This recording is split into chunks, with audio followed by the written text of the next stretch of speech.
La République démocratique du Congo bénéficie de l'accompagnement de la Banque mondiale dans plusieurs projets, dont celui ayant trait à la retraite des agents publics de l'État.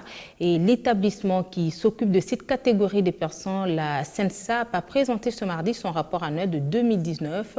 De quoi satisfaire la Banque mondiale et le gouvernement.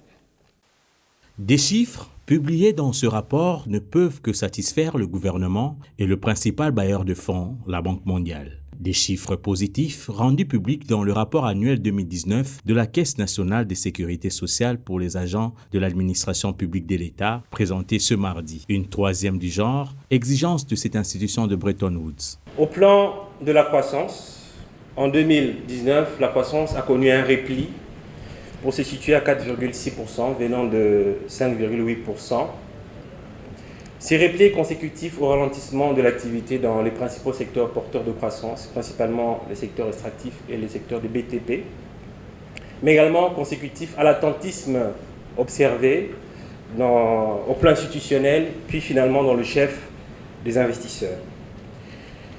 Mais surtout, c'était une année de faible croissance en profondeur parce que si vous retranchez à cette croissance du PIB réel, la croissance démographique de 3,2%, il reste 1,4% donc de croissance du PIB par habitant, qui est pour une petite économie ouverte comme la RDC insuffisant pour garantir une diffusion en profondeur de fruits de la croissance. Satisfait de la Banque mondiale, mais également du gouvernement qui, à travers cet établissement public, tient à rendre humaniste la retraite des agents publics de l'État. Le gouvernement, en qualité de géniteur et partenaire privilégié de la SENSAP, va continuer, à travers mon ministère, à veiller de près à l'efficacité et l'orthodoxie de la gestion globale et particulièrement celle des cotisations sociales de la SENSAP.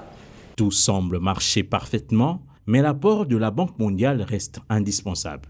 Aux partenaires du gouvernement, dont la Banque mondiale, je continue de solliciter la poursuite de l'accompagnement aux efforts déjà ici déployés afin de mener cet élan de bonnes pratiques jusqu'à maturité. J'entends par là, évidemment, les appuis dans le déploiement territorial, de l'érection dans un avenir proche du siège définitif de la SENSAP, ainsi que dans l'assistance technique.